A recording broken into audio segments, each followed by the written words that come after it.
broadcast network, AFTERBUZZ TV. Over 20 million weekly downloads in over 150 countries, and your number one source for after-show entertainment.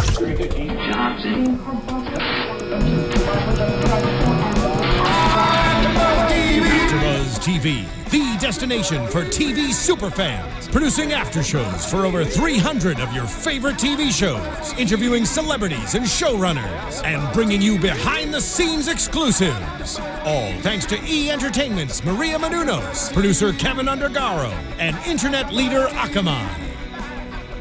Now, let the buzz begin! Hey everybody, welcome into another Penny Dreadful After Show right here on AfterBuzzTV.com and YouTube.com/AfterBuzzTV. Hit subscribe whether you're listening on iTunes or watching on YouTube. I know you probably have already, but if you are relatively new to AfterBuzz, we would love you to subscribe, follow us along with everything Penny Dreadful. We are talking And Hell Itself, My Only Foe. Today, I am Bobby DeMuro. Next to me, Marisa Serafini. Hello. And across the table from us, Sara Stretton. Hello. And Roxy Striar. Hi, everyone. Ladies, how are we doing? What do we think of this episode? I'm going to tell you right now, best Penny Dreadful episode I've seen season 1 and 2 combined. So, wow. Just in general. Ever. High praise. High praise. It's up there for me, definitely. I will give it my highest ranking for season 2. I don't know if it's my highest ranking overall. I agree with that. It felt like a season 1 episode to me, which is what I really loved about it. In terms of the intensity, we really, really turned up a notch this week, and I'm so excited to see where we're going with the finale. Yeah, and we should turn up because the finale is next week. In some ways, this could have been a finale this week. It would have left a lot of strings untied. But to me, maybe it's just my initial reaction because we just watched it and I'm on the edge of my seat still. If this were the finale this week, I would have been like, I have a lot of questions, but okay. This would have been a completely fine finale. It would have been a painful, annoying finale. But I think part of that also comes from, I think we're going to see more wrapped up next week since we just found out that they got renewed. Yeah. And so maybe they filmed this with the intention of not knowing they were going to get renewed. But they always knew for season 2 that they had a 10-episode order. So, and this was episode 9. So I think it was definitely intentional to have a 2-part finale type of ending to a season. No, I don't think that's what she's saying. She's saying that this, they thought, could have been the end of the entire series. So they really wanted to make it as strong as they possibly could. Because they didn't know they were going to season 3. Next episode. Yeah. That's fine. Well, we got a lot to talk about today. We're going to run this down in kind of a creative way, we think. A little bit different today, not too much, but... well, we're proud of it. We'll tell you in a minute. Like I said, hit subscribe on YouTube and iTunes if you haven't already. And we at AfterBuzz bring you guys a ton of free content. We're happy to do it. We're proud to do it. We love doing it.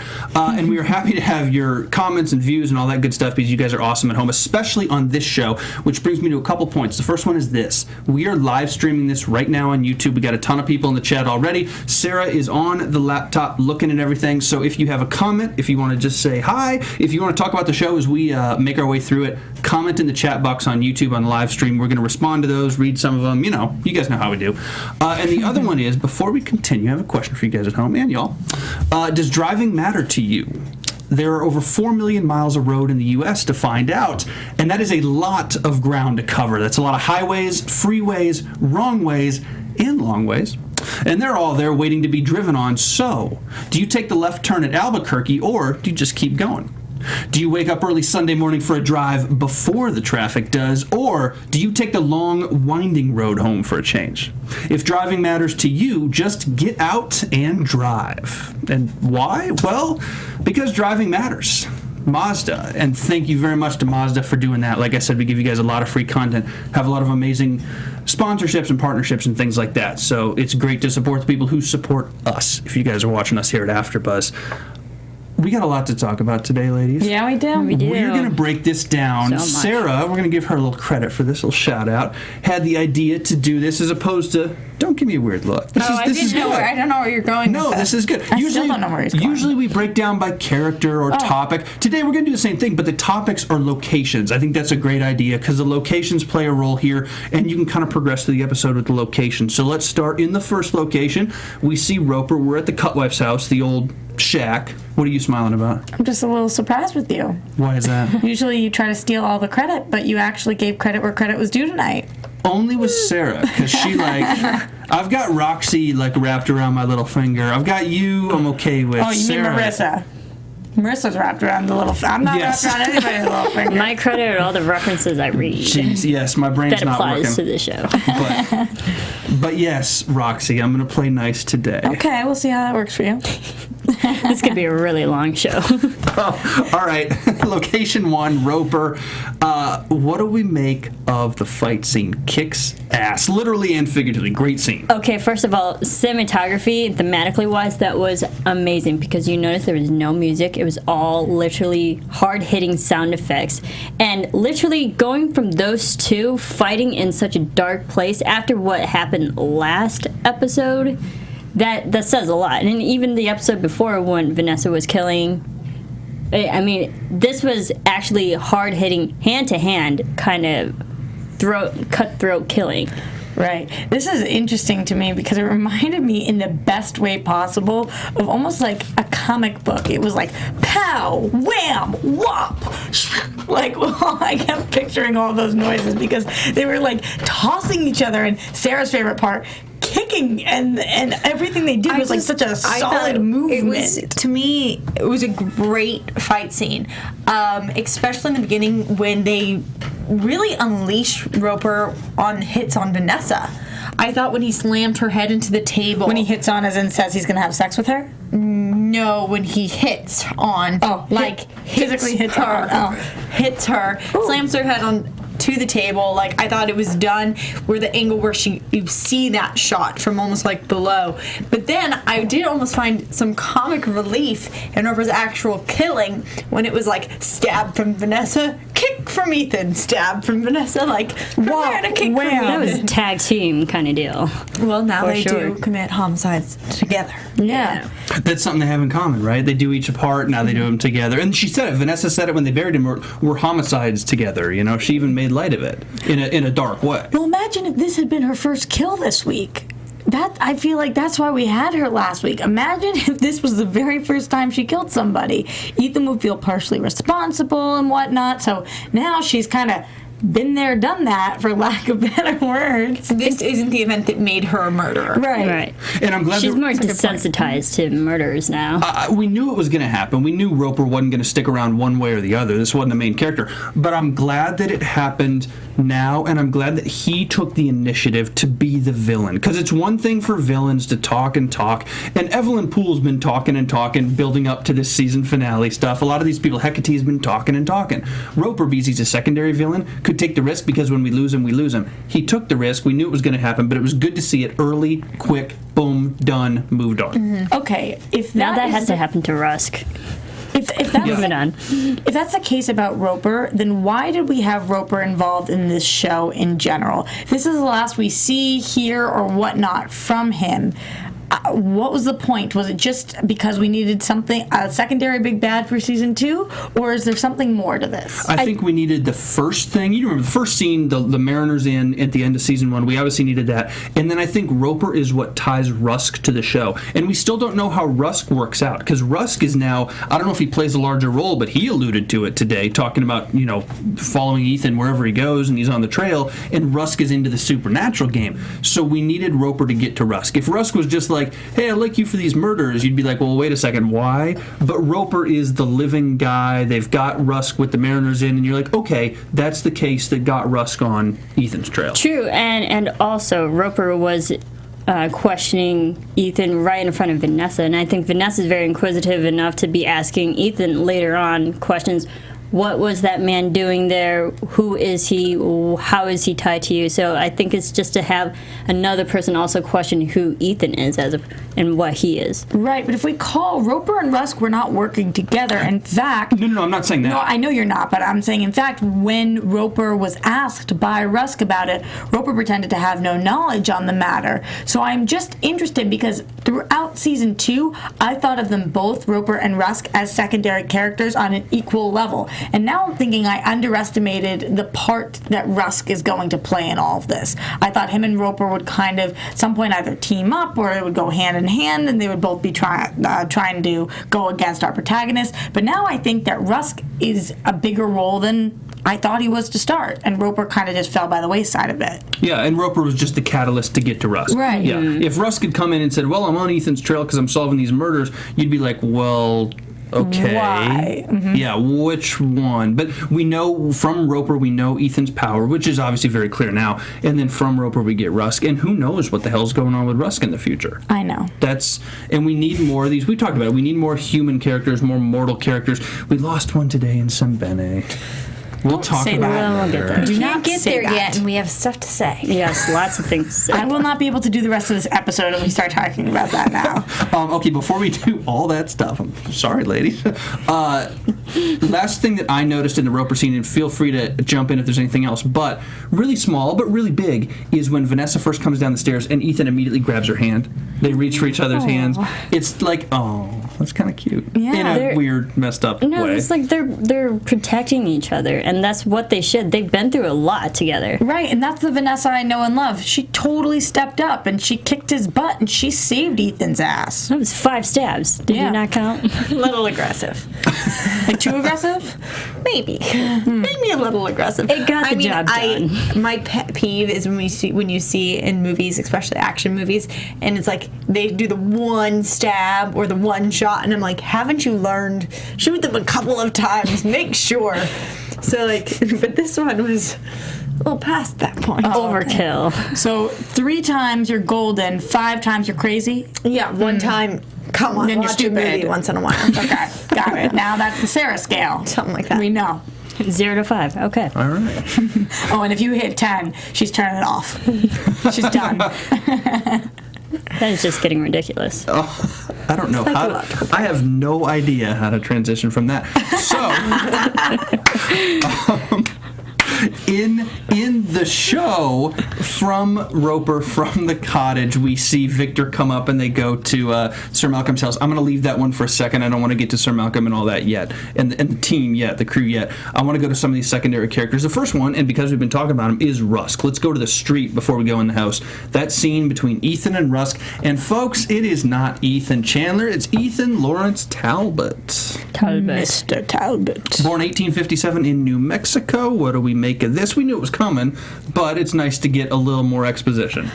I did know it was coming. I didn't know it was coming this quickly. It kind of hit me like a ton of bricks when Rusk just opened his mouth and said that as Ethan was walking away, which I loved that I was surprised, even though we have been so geared up towards this. We were gearing up towards this, and I was still surprised, which is awesome that the show was able to do that. And I'm glad that, again, with Rusk, I'm glad that Rusk did it and not Roper. Roper knows the past, didn't out him, or maybe Roper outed him in some way to Rusk, but I doubt it. But Roper knows the past and never said anything, at least to us. Rusk doesn't know it, figured it out. Probably not impossible to figure it out. He's a detective, he's what he does, but little things like that can't be discounted because it shows that Rusk is a force to be reckoned with. A mortal one who cannot, step to Ethan when the full moon is out, but he's still a force to be reckoned with, and we have to take him seriously. True. And it also just shows if Rusk is capable of finding out all this information and tracking him down from America and from Scotland Yard, all these places that he's gone to, who else is from America is going to go after Ethan? Who else is going to find Ethan if Rusk could do it? Daddy? Daddy. Yeah, I am waiting for his father to come into play. It's been mentioned too much. But the only reason I feel like I tolerate Rusk is because I'm personally interested in Ethan's history. Other than that, I don't know if it's the way it's written or the way he's playing it. I find this character annoying. Really? Yeah, I feel like his scenes drag on a little for me. Who, Rusk? Yeah, Rusk. Well, yeah. But I'm like, so the only part that I find justifiable in him is like, oh, I do want to learn more about Ethan's past. Please get to it. But also, sorry, to add to that, Ethan tells the audience a lot more of his character in backstories every time he tells a story. A tribe back in Arizona, or like the Apache Mountains, or whatever, like Ethan himself always, every episode, gives a little bit more about his background story personally. So to just learn a little bit more just from one thing from Rusk, it really doesn't add a lot. I mean, we get his last name, but still hasn't added as much as Ethan himself has. I completely completely agree with what you were saying about him and his character. Every time he comes on screen, I'm kind of like, bummer.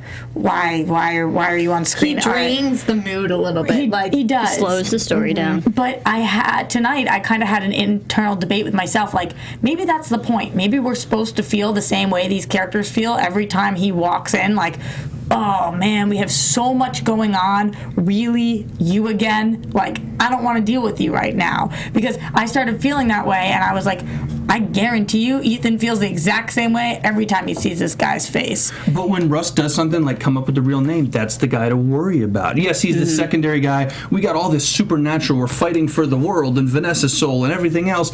And there's this guy who wants to beat this murder rap on Ethan. Come on. But wait a second. Watch, lo and behold, that's the guy who succeeds. Right. That would be the ultimate, you wouldn't call it red herring, but that would be the ultimate bait and switch. But if they did it right and Rusk nabbed Ethan as opposed to something going on with Evelyn or whatever, you'd say, well, hot damn, this will change something.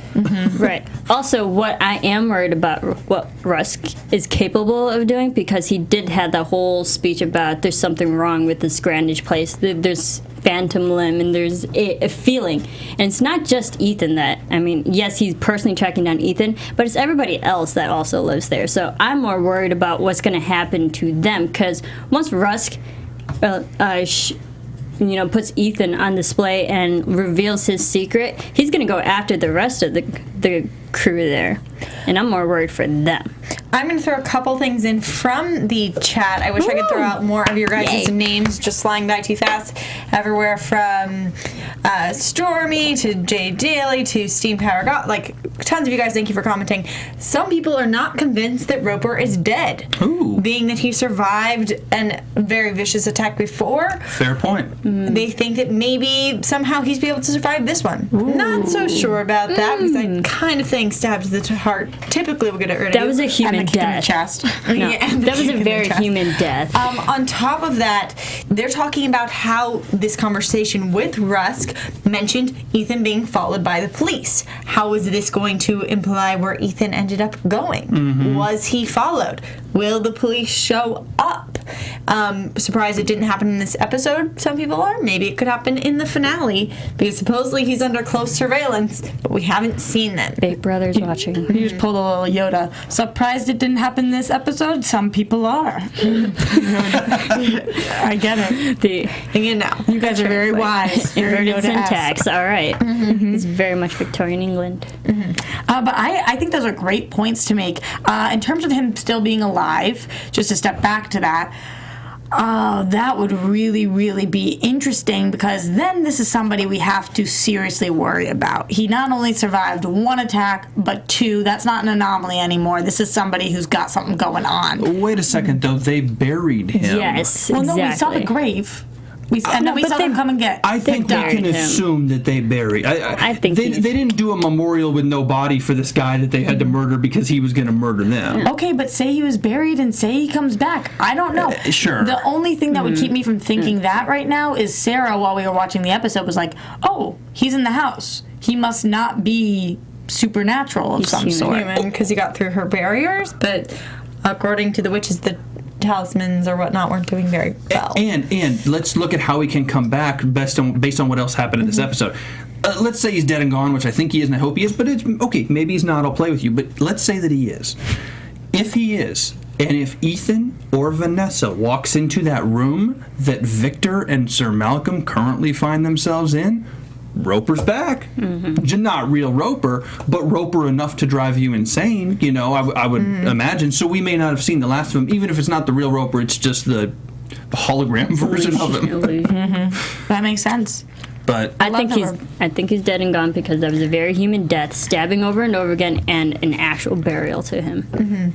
And we never established that Roper could be someone who could change, which would require a more drastic killing. Also, if you guys want some spoilers or some histories, check out the chat. I can't read all of your comments, including from Brianna and whatnot because I think there's too much of spoilers. It goes away. The chat goes away. Oh, well. Yeah. Well, then Brianna, you're going to have to leave actual comments outside the chat. you guys are going to have to tune just in label live them next time. Yeah, just label them spoilers because I'm not going to read them. When you say Yeah. spoilers, though, what do you mean? People have access to next episode? No, spoilers more about the legend of certain characters okay, or yeah. where their names are being brought from or the Fair enough. histories of them in other Gotcha.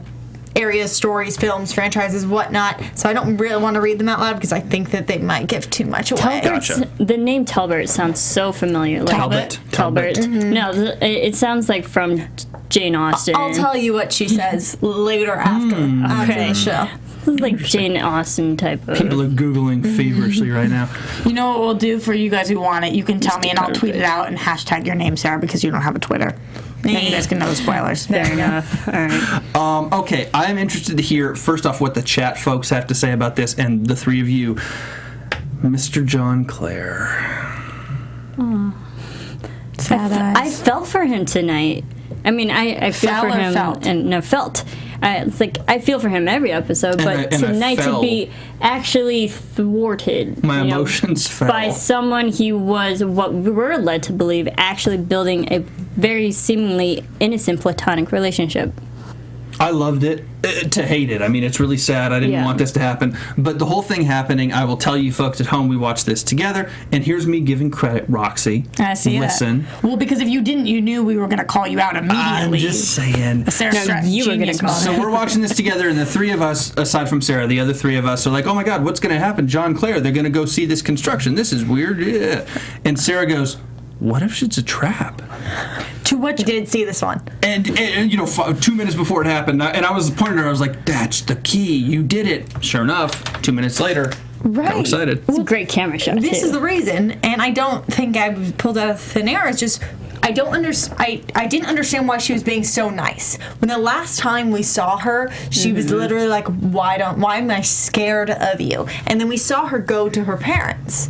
We also saw her have a conversation with Mr. and Mrs. Putney, and I was like, she did not go from being scared of him to trying to be friends and explore the house together. And this woman, Like, for it doesn't make 20-something sense. years, has been blind and has figured everything out. You can't walk around a new room kind of, blind to kind of get used to whatever is going on in there. You suddenly need an escort. How long has this plan been in the works? I think No, since, it's- since the day that they met him. No, since no, because since the episode they talked about the tunnels building a whole nother entrance. Remember they talked about it. They wanted to funnel people through the tunnel for displays. That was it. That was the episode. But remember, the day that John Clare got the job with the Putneys, and Mrs. Putney was like, not verbatim, but was like, what are you doing? Why this guy? And Mr. Putney was like, that is our fortune. That is the back to our fortune. Absolutely, I agree. First of all, I was the first one to say that I didn't think that the Putneys were good people. The That's two true. of them, Mr. and Mrs. But I always thought that the daughter was good, and I thought that she would be on our team. I'm not curious how long Mr. and Mrs. Putney have been in on this, because that's definitely day one. I'm curious how long she's been on this, because to me, when she said she was afraid, was that a transition moment to her? Did she go crying to mom and dad and say, who is this man and what's up? And then she changed? Or has she been like this from day one? Because if she's been like this from day one, I have a really hard time believing I think that. she switched. I think She she must have switched, I think which she switched. breaks my heart. I feel heartbroken for him. I remember we sat on this panel a few weeks ago, and Sarah sat here and said, listen, I don't want them together because I think she's too good for him. And I thought, yeah, that's a really good point, actually, because yes, we love him, we've grown to love him, but he is not as good of a person as she is. Or was. Or was. I would like to believe that she has that in there somewhere. If she doesn't, and the whole family is like this, oh my God. Get us out of there. Get us out. Mayday. I think and I think it just adds that some people who are just scared don't really know the gravity of what their actions are. So yeah, I think it was her just acting scared and off of her parents. Like, what should I do? Okay, I'm gonna help you exploit him and have the business flourish. Can we talk about this exploitation for a little bit? Because right now they've set him up that he's in a cage and they're going to show him to the public and make lots of money. I'm sorry, I don't understand how that they're going to get away with this. Like, popular attraction. You can't chain people up. Look at Morally, you shouldn't. No, because if you look Legally, you shouldn't they either. reference like freak shows and like circus and stuff, but those people are like portrayed at least typically as there by choice. They're not like typically shackled. Look at something. Real stories like the Elephant Man. The real one. Elephant Man. No, I felt very Phantom of the Opera. I personally don't feel that Mr. Clare has a monstrous enough appearance to warrant that. I agree He's with you. been walking around the streets. People do stare at him, but he's never been tried to be captured before. Like, he has made his way through life, going through different things, and not like, if you're telling me that he looks like the Elephant Man like was in a cage and there's a whole story, like I don't think they're on the same level appearance. I didn't mean look, I just meant logistically, how can this happen in this day and age in London this time? It's that same principle. Same principle. None of this is going to matter because we've talked about this time and time again that everybody goes into this frickin' wax museum. Everyone we know has been in there.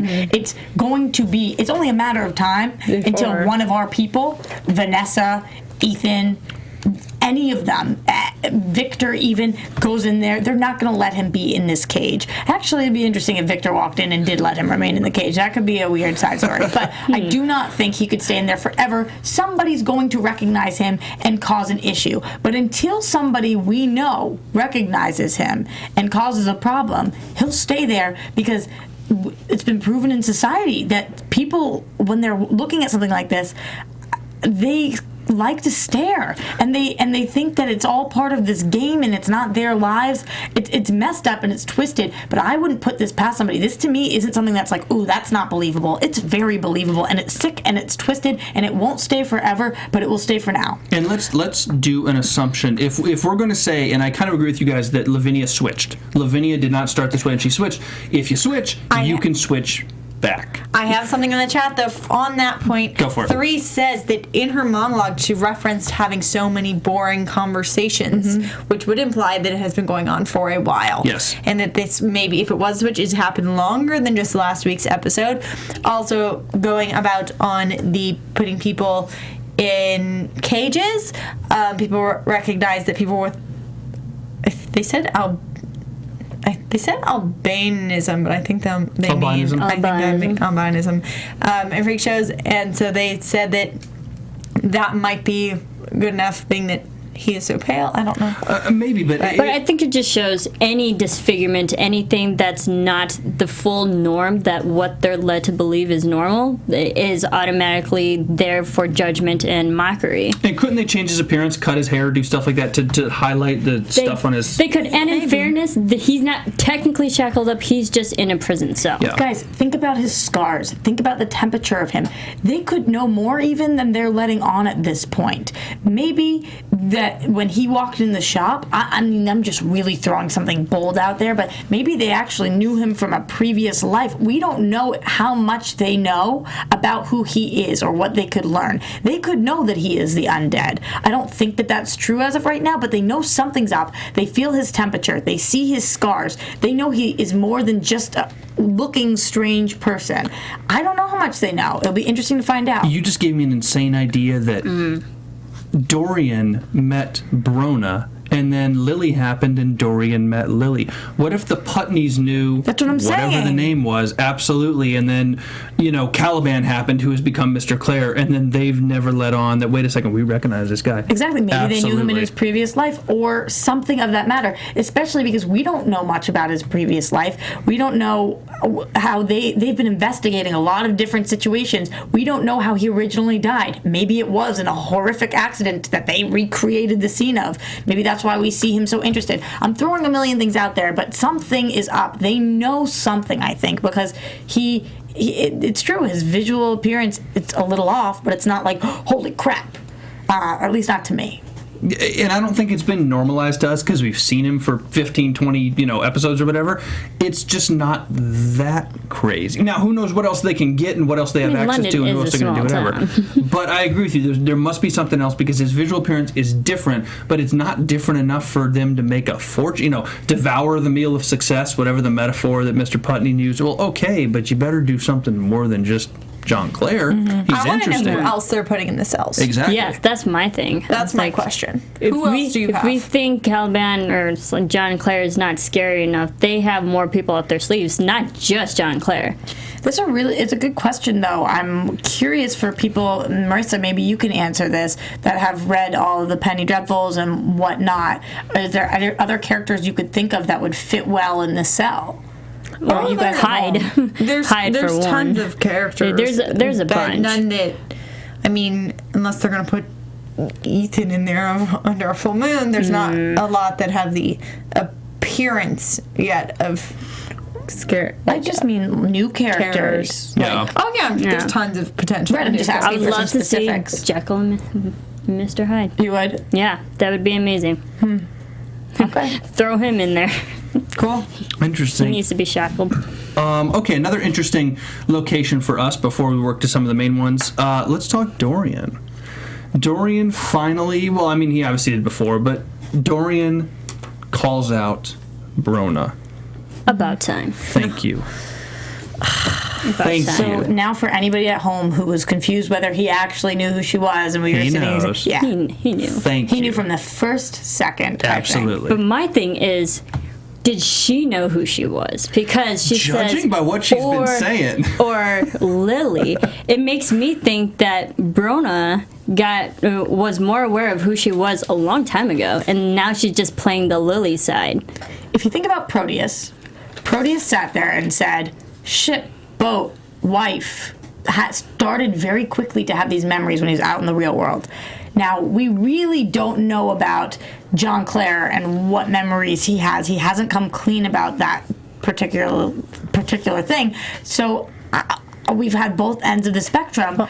Lily very clearly says tonight, or in my opinion, that she knows. Now, how long she's known, I'm not sure. Well, not She only knows. that, not only Speaking that to she that knows. point, though, one Lanovis 1 mentions also that while Lily and Proteus were from one human being, Caliban, Mr. Clare, is from multiple yeah. bodies. So maybe he does not have that same capability Yeah, I mentioned that. of memory. Right. Or like a specific person's memories. And there's something to be said for Brona, Lily, talking about not just the line, Brona, or is it Lily? It's what she said right after that. Or is it something adrift in the middle? I don't remember what the word was, but she effectively was like, oh, or is it something in the middle? And it's like, wait a second, not only do you recognize your old self, or can at least allude to it, you also recognize the transition period, which is weird. You're not just like, oh, I was this, now I'm this. You almost say, hey, I'm a bastardization of the two. She said, or is it Lily now? That was No, the next line. No, Or like something, after that. and then she said, like, or something adrift in the middle. I can't remember what the word was. Okay. But she used the, in the middle to imply that, wait a second,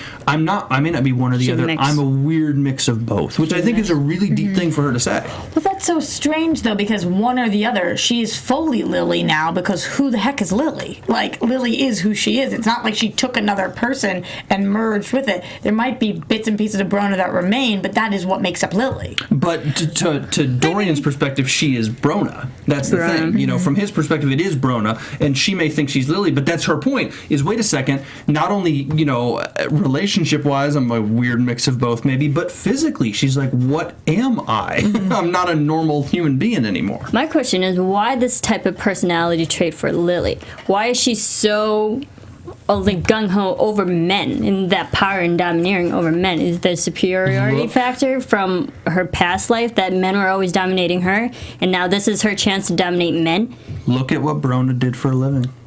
True, very true, and that's why I asked. It's like, because get on your knees, and then it's like all these literally controlling of men.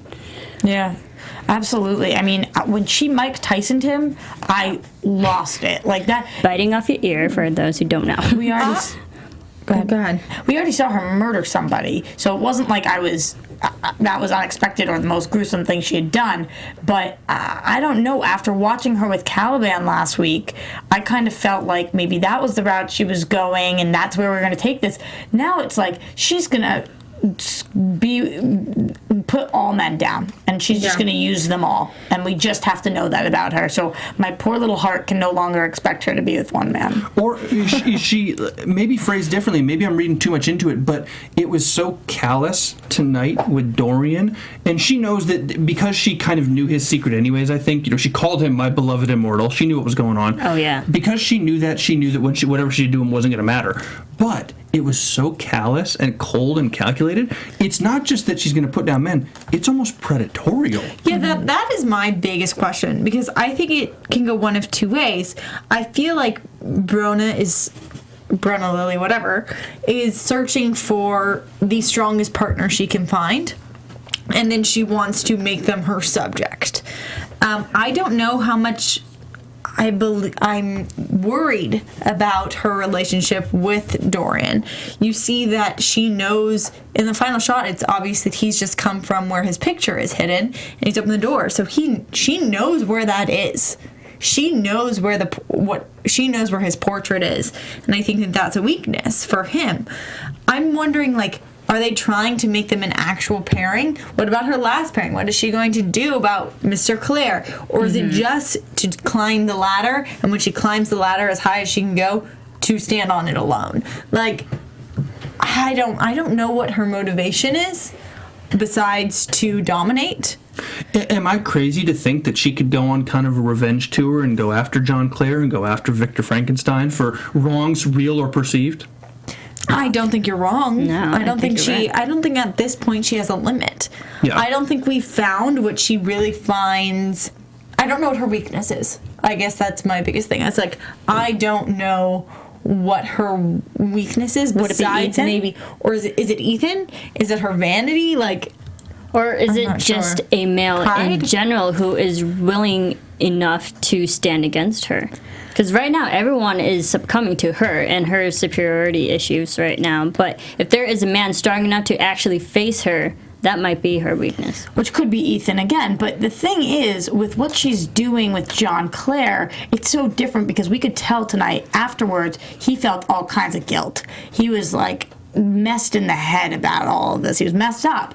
And Dorian, none of that. He was this is a new experience. Finally, somebody who's at my level. Turned on. Right, that kind of thing. So those two relationships are going to be very different. I just don't think, I think, Sarah, it's very much the latter of what you said, to climb this ladder and then end up on top by herself. That's the dream. I don't think she's sitting there thinking, who can stand next to me? I think she made it very clear last week. Down with men. Down with any of these men. But this show does have very powerful women. Mm-hmm. Yeah, but also to add to that, last week when she was talking to John Clare during that amazing scene that she had, she was also just saying that we can rule together. So I think her main objective is to find someone else to be on her level and seek immortality with, and in the end control everybody and have that domineering factor. So, I think she didn't find it with John Clare, she's finding it with Dorian. All I know is Victor's work's getting sloppy. Yeah. Victor himself is getting sloppy. That's what happens when you're addicted to... Well, he's a mess. Yeah. I love him, and I would appreciate for everybody to stay positive about him. So let me Save his soul. He's destroying himself. That's the sad thing. That's what I want to ask, Roxy, because he's the good transition point, because we're going to get down to Sir Malcolm and talk about Sam Benny and all that. But Victor's kind of the pivot point on this because of Brona. What do you find appealing about it? It's hard to describe. I think that he's in a lot of need of help. So I can say that off the bat, that I'm not sitting here thinking that he is doing so hot right now. Anybody who's thinking that is probably not doing so well themselves. Is this one of those cases where you want to, get the guy and fix it? Unfortunately, I hate to say it, but I think this is one of those I want to fix it up cases, because I think he's deep down a really good person, and I think he's somebody who's an artist and a creator, and I think he's tormented, and I think he's haunted, and I think that he has nowhere to turn, and he's had a lot of loss. And think about how many of these people he's tried to create and hasn't been able to, and all of these things that have happened to him. I feel for him. Now, what he's doing is something that back in the day wasn't treated the same way. Now, if you talk about something which we can call on the show, it is heroin. He's shooting up heroin. Now, there's rehabs for that, and there's people talk about it, and it's a thing. Back then, they don't even really quite know what they're dealing with at the time. So it's a completely different demon. It's not a drug. It's a recreational thing people do. Absolutely. Right. And he's sitting there and he's thinking, I want to escape. I can't live in this reality anymore. This is a nightmare. I'm going to do this. So I feel for him because it's a one-way ticket to somewhere really bad. And we know that. And I'm worried that we'll talk about Zembene in a bit, but I was worried he was going to be the one who ended up. Victor. I'm worried about him. I'm really worried. I think we all should be. Well, Victor and Lyle, we'll talk about it in a second again, but that was a weak team. Right. Let's be honest about that. But do you think Victor is too far gone, or do you think there's still hope left for him to clear up his problem? Too far gone to do what? To just function in general. Is he literally to the point where he can't be saved? And that's where I'll butt in. Right now, Victor's at the point where I don't feel like he's helping. I feel like he's just hurting all the problems. He did like a little bit of doctor work today, but he's a character who, when we put them in situations, I look at him as the weak link. All of the characters bring their own baggage. His baggage is growing. And on top of that, he physically does not seem fit, which I feel like is affecting his mental capabilities. And I don't know, he needs to redeem himself a little bit. Because right now, he's a danger to all of the group. Let me tell you why I disagree. Because he was the one who was deemed the most trustworthy. And he was the one they told where they were going to. And he was the one who didn't tell anybody. And then when they needed to be got, he went and got them. Now, do I think he could be more of an asset than he's currently being? Absolutely. But I don't think he's the weakest link because he's not supposed to be the muscle. That's not his job. He's supposed to be the one who's an artist, a creator, and trustworthy and loyal, and he's doing all of those things. Now, who he's hurting the most is himself, without a doubt. I don't think he's affecting everybody else as much as he's affecting himself. I do think he is affecting other people. And listen, the weakest link... he's brought them into a mess that he created. Whether or not he was the weakest link going into the end of tonight, now that he is in that room with his demons too, he is going to become the weakest link if he can get out of the damn room. I trust Sir Malcolm. Lyle doesn't even count. I trust Sir Malcolm to make it out of that room. I trust Sir Malcolm to finally figure it out. I think he was stronger than what else. We see Gladys kind of lose it on this. I think Sir Malcolm was probably stronger, at least in this mental capacity to fight back. Even after being pricked or kissed or whatever? Yes. Okay. Well, that's a good point, but yes, I believe so. Victor, I don't have the same thing. I guess it would depend what the images, the holograms of Brona and Caliban and Proteus do to him and what they say to him. And does he get a needle in there or not? I'm real worried about Victor. My thing is, this might be an early prediction, because we did see in last week, Zembene literally snapped Sir Malcolm out of his illusion that under the enchantment that he was in. I think when Sir Malcolm snaps out of it, he's going to snap Victor out of it, and they both save themselves. Boom. Pen drop. Pen drop. Okay, girl. That's what's going to happen. Okay. All right. Early prediction. More from Sir Malcolm's place, and really generally the sort of Sir Malcolm story and stuff like that. Okay, Marisa. All right. You see her. I see you. I have a prediction too, but I'm going to save it for prediction. Okay. I have more, of course. Let's do that. Anything else that we are missing from Victor, Sir Malcolm? And we got to talk about Zembene. I don't know if you guys want to save it for the castle, but at least before the castle, we see that touching scene with him and Ethan talking about Zembene. We know about the marks on his face. We know what he did. Roxy, do you want me to tell the audience what you asked us in the viewing? No, I really don't. I really don't. Here's the thing, though. If you look back on this episode,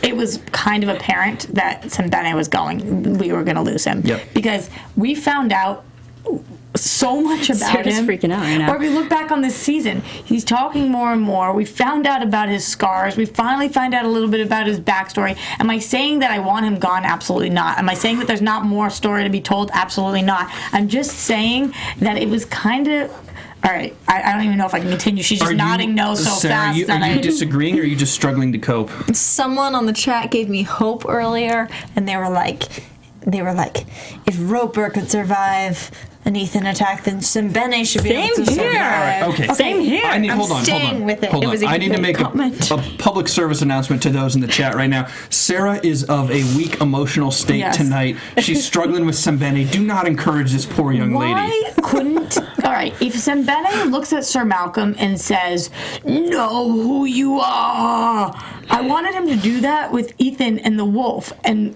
somehow that to like snap, and I would be like, "Oh, mind blown." I wanted him to target the wolf, like, don't eat me, knock down the door with your super strength. Why didn't they do that? My problem was Simbene didn't even fight back. He just like let it happen. Let me. Can't hurt his fellow companions. I get that, but he can at least try to resist I Ethan think if attacking him. Simbene had resisted, Simbene might have gotten Ethan. Werewolf Ethan. I think that's the point. Simbene, and I don't think we'll ever know now, but that dude had some kind of wait for strength or power. I don't know if it was, I don't think it was supernatural, but that dude had some kind of something going on that was something else. Okay, yes or no? Not what you want, but what you think. Is Simbene alive? Yes or no? No. I want to say yes. I said not what you want, what you think. I think yes. Okay. I can't answer that. And listen, not only do I think no, I also want no. When a character dies, I want a character to die. As bad as it sounds, I love Simbene. I wish we had more of him. But everything lined up tonight, just like you said, to have him die. He died in such a way that was so significant because of that Ethan story. Ethan tried to kill himself. Simbene prevented it. Simbene gave himself up, sacrificed himself literally for Ethan, for the greater cause. You can't bring him back now and say, hey, just kidding, I'm here now. Kill him. It's better this way. He goes out in a weird way, honorably. Leave it. It is honorably. Ethan He really could do did so much more. Exactly. I know. Ethan really pulled that trigger, though. Yes. He really pulled that trigger and was ready to kill himself to save Simbene. There's a lot of misery going on. Why do you say that? Have we talked about make that Ethan face. and Hecate and No. all of This that? is Not yet. when to do it. I was gonna be like, because we have to. I think that goes into it, like why why he was willing to pull the trigger, is that she brought forth that she thinks he has the capability not just to be the enemy in this circle, but to be. She said it so eloquently, and I can't quote it, but she basically was like, not to be the warrior of the god above, but to instead stand beside Greatest ally. Lucifer. So she implicated that he could actually choose whatever side to defend. And I think when he said yes, that motivated him later to be willing, because it was someone like confirming his deepest, darkest thoughts. That like that could be a possibility for him to go down a road that was not led by good, but completely by evil. So you think that he, on purpose, didn't kill himself? You think that he wanted his life more than he wanted to save Simbene's? Oh, I think we're talking about different things. No, we're not. I'm he talking pulled the about trigger, but I think he missed because Simbene moved his arm. right. But if he was thinking, if his deepest, darkest thoughts were somehow brought out by Hecate, then wouldn't he value his own life more than Simbene's in that situation? No, I think he fears his deepest, darkest thoughts, so he was willing to kill himself because he knows that he could be that person. Oh, so you don't think he was being persuaded? He was now in a place where he was afraid of what he could actually do. That was the realization of what he Yes. blacks out. Got it. Yeah, I get and what I you're think saying. He knows the potential, how evil he could be. and not even that, but I think just the potential, the responsibility. And isn't that the difference between Ethan and Vanessa in one regard? And Simbene mentions it. You need to tell Vanessa everything. Whatever he said, she takes the. It was. Help me out, live chat. It was. You know, she was talking about Profound dreams, goals, destiny. whatever the other word was. Chosen profound destiny. And I think Impunity. And I think that that Ethan just doesn't want that for himself and whatever. And when he sees that and hears that, he says, "Ooh, I literally don't want that. I would rather die than take that on." But I think that whole conversation between Hecate and Ethan was very telling, because it also said evil is seductress. And then that also, I think that also plays a role into why they kiss each other. It is seducing, but it is in a way entrancing each other to and luring everyone to the dark side. I don't think we know everything about this kiss yet. about these kisses in general. I'm getting some sense of luring and making some empowering. I think that was Hecate's move against Ethan, like luring him to the evil side. I said this to you guys. I just felt like it was such a high school move as she went up to Vanessa and was like, I kissed him and I can still taste it. Like, that's your man and I got him. It was like really kind of bitchy. Have you seen this in practice? No, it was like Mean Girl status. Okay. It kind of was. Like, at the obviously a really immature level, she was in Vanessa's face about it. Like, that's your man. I kissed him. I had a conversation with him. I really think that was there. I think it's just Hecate's character in general. She tries to get into the minds of other people. She was trying to get into the mind of her own mother tonight. That's a whole different story. We should talk about that. I mean, I think it's a little bit like the same conversation we've seen for the past, 5 episodes with them? Yeah. Where it's like, I'm creeping up on you, be prepared. And she's like, back down. And she's like, but I'm doing it anyway. That was amazing. That's exactly how it goes. Yeah. All the condescension, though, I will give it to Hecate. She's planting that seed of doubt within her own mother. So, and we could see Evelyn she's starting to questioning herself. So Hecate's, whatever she's doing, and we know she's trying to overthrow her mother, but it's somewhat on some level working. There is no loyalty among criminals. There is no honor among thieves. There is no teamwork among witches. I mean, yeah, Yes. There is no heroin in the room for Victor to shoot, so he's going to be in a bad place. Someone did say they thought it might be mercury and not heroin. Oh, really? Mercury. Or something. No, but he did say in season 1 that he's shooting up someone said heroin. That he has an addiction to heroin. So Mercury would be like talked about even more lethal. That's interesting. Mercury, like even in air form, Just thought I'd like shoot it literally, out if there. Mercury is It was in the exposed chat. to the open air, you could get poisoned. Well, I don't know what you the- don't even have to shoot that up; you'd be dead. I don't know I know heroin, the benefits of it, sorry, benefits is the wrong word, but why people like to use it, that feeling that we see him feel tonight with that face and etc. I don't know what mercury does. I read it wrong. Mercury Sorry, can went too activate fast. morphine. Morphine. Yeah, morphine for Sorry, sure. guys. Yes, definitely morphine. Thank Definitely. you, Steam Powered Yeah. God, for correcting me. In the Scroll chat, too they're probably quickly. like, "Damn it, Sarah, you're making us look terrible." Sorry. Yeah, morphine, absolutely. Yeah. Morphine, but it's not one and the same. Even you Completely different. but for our Mercury makes you purposes- actually feel physically sick. No, I'm not talking about and you can mercury and throw up. morphine. I'm talking about the difference between morphine and heroin. They're different, but for our purposes, with what Victor means for the rest, they are one and the same because each one of them, whichever one it is screwing him up. Right, like Yeah. even, absolutely. So it absolutely. doesn't. Let's get a little bit to Vanessa at the very end. Her doll calls her a murderer. Creepy, Like, cool. Very Saw-like. I'm just glad I didn't have With this dog mask. growing Who up. did it? Who's not waiting for the eyes to open? I have a question. Who We didn't knew that think was that was going to happen? I have Come a question. on. If Vanessa punches her own doll in the face, does she get a bruise? Or is it only Evelyn who can mess with the doll to What mess with happens Vanessa? if Vanessa kisses her doll? Then Bobby gets really happy. Why me? Why? Why me? Because you're, I was thinking. I was so nice tonight, Roxy. damn, sorry. So the rest of the show. Yeah. I was so Just saying, you're overly- doing well. You're doing well. I got prematurely defensive there. I did. You know, sometimes it happens. I've got a good prediction when we get there. No, but I think yes. I don't, God and then kissing her doll. No, but that was an interesting line too about the God addiction. Yeah. It's a little different. Right. Victor. But, yes, but in all seriousness, I do think if Vanessa tried anything against that, it wouldn't work because it is under Evelyn's magic. Okay, that makes sense. I was just curious because that doll Not seems to have hers. such specific, Yeah. really specific. You do something to this portion of the doll's brain, and Gladys, like we saw a couple weeks ago, hurts in exactly that portion. Yeah. It's Evelyn's doing. So, Where we leave this. where do we leave this? A bunch of people went to a house on the wrong day because they were specifically told by somebody not to go in, and that's what got him killed. Real world London. Yeah. Third so night. Vanessa now is going to add more religious guilt because she didn't listen to Sabine, and then he died. Just saying.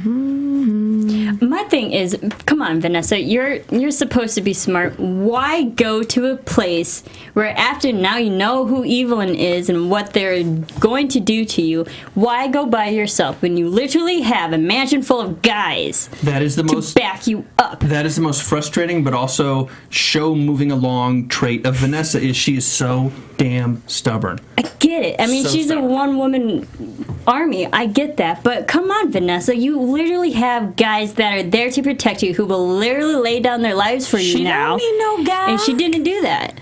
It's like, why go by yourself? She's got the guilt. She's got less guys. Malcolm is already indisposed. Victor has been indisposed. Simbene is gone. Lyle is essentially gone. She's down to Ethan. I think that the honest answer is what is the worst case scenario? She dies. She kind of has wanted to die. I don't think she cares. I don't think that is the worst case scenario. I think I'm saying what she is thinking is the worst case scenario. The worst thing is I don't make this out alive. I don't think she's thinking about what actually could happen if she goes by herself. Well, I think she's as overtrained David the has vessel. mentioned, we're not mentioning the book. She has read the book at the Cutwives. Right. Maybe she is feeling empowered by this knowledge. Has she read the whole book, though?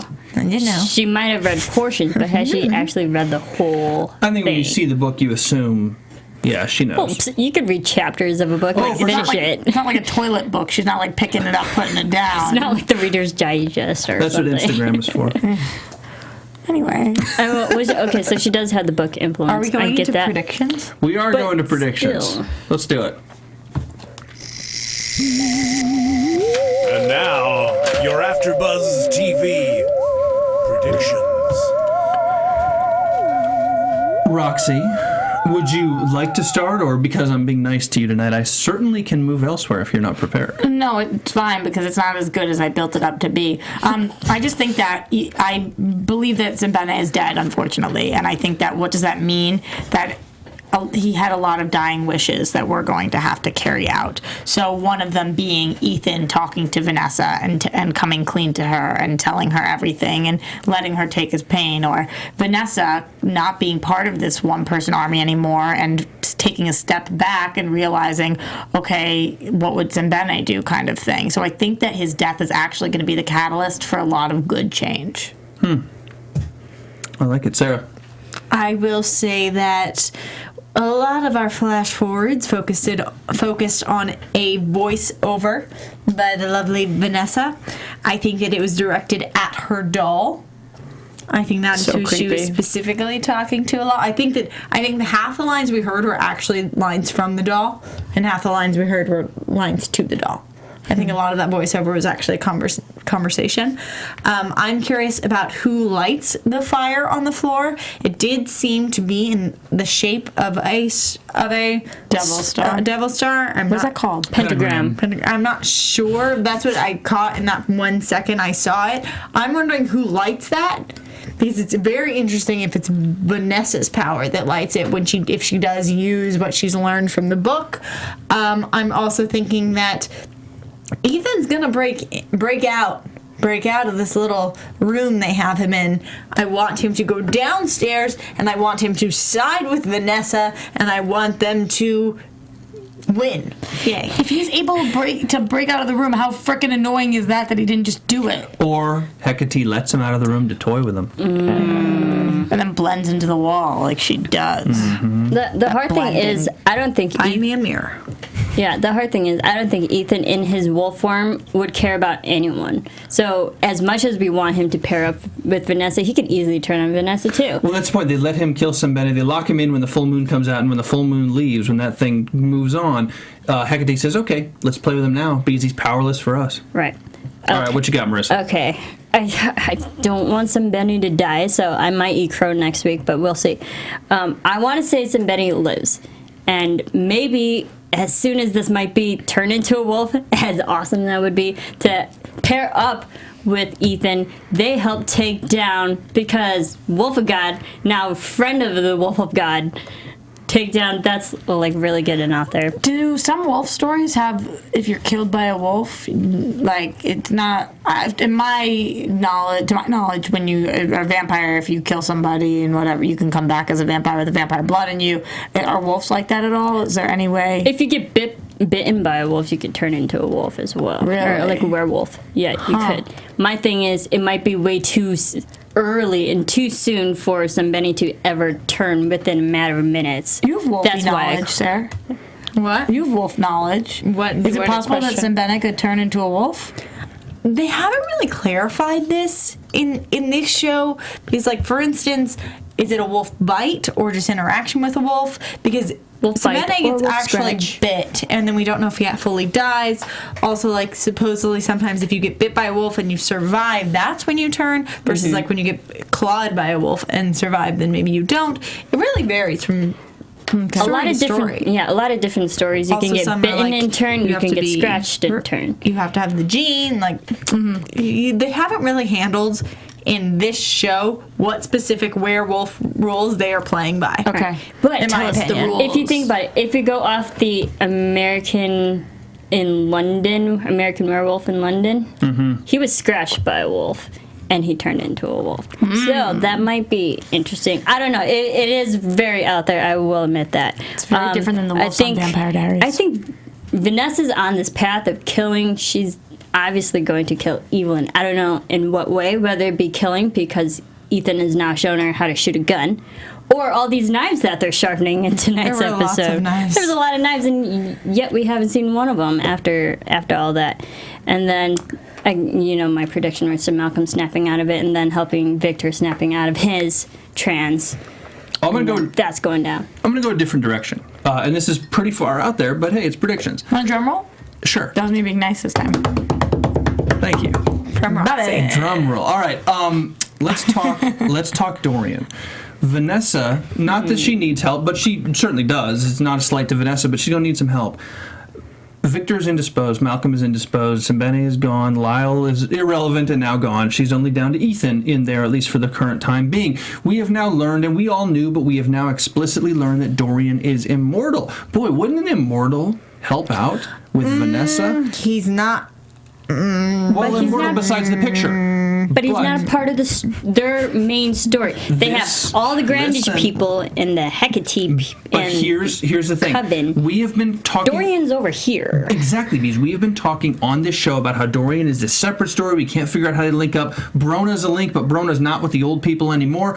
I don't know how it will happen, but I could see Dorian coming back in or taking the steps. I'm just saying. You know what was I think interesting? Sarah disagrees a bit. I think she does, but Dorian also likes things. You would have to get him something that is you'd have to give him something that he wants. He'd have to be in it. Something would have to be in it for him. And I think Hecate is pretty damn beautiful and could either entice him by accident or he could see and seek out Hecate. That's also true. Thank you for everyone who comments on YouTube. You guys are amazing. We actually asked the question, our last after show, what would the main story be for season 3? Who would be our villain? And a lot of people commented maybe Dorian would be the main antagonist for season 3. Right, we talked about that briefly on the show. Yeah, I'm just saying. because last episode they're building up if he's an evil, somewhat evil character. You got a lot you can do with this guy. That's the thing. To take you a step further, because all he wants is the next new challenge, the most exciting thing. What is more exciting than the devil? I don't know. And we know that Immortality. boy, girl, alive, dead, doesn't matter to Dorian. Doesn't matter, so maybe he goes straight to the top. Evil is Or seductive. tries. John Clare said that today. Dorian seduces and gets seduced. I know it's a big stretch, but I'm just saying, you got to do something with this guy. You got to link up. And one more thing, just Yes. the title of the episode, "And Hell Itself, My Only Foe," is actually from a John Clare poem.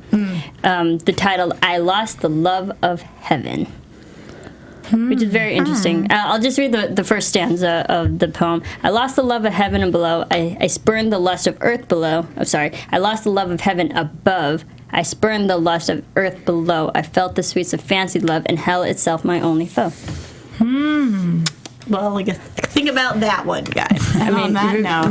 read the full poem. I won't read, but yes, this title is off a John Clare poem. A couple quick notes for you guys at home as we wrap this up tonight. If you haven't already, hit subscribe. Thank you to everybody in the chat roll for doing all that you do. Next week, I know we have a lot of non-American viewers. Y'all probably know this by now. Anyways, but July 4th is the holiday next weekend in America, Independence Day.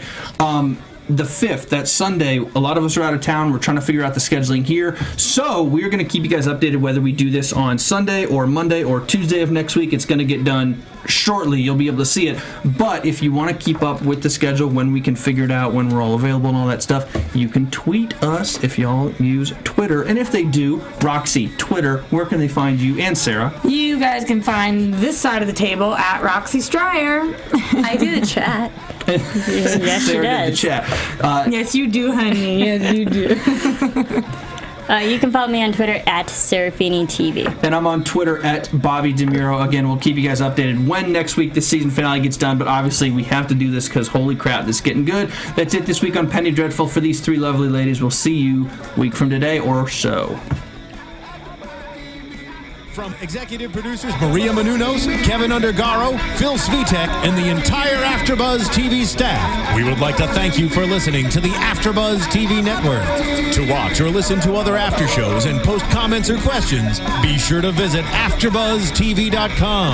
I'm Sir Richard Wentworth, and this has been a presentation of AfterBuzz TV. Buzz you later. The views expressed herein are those of the hosts only and do not necessarily reflect the views of AfterBuzz TV or its owners or principals.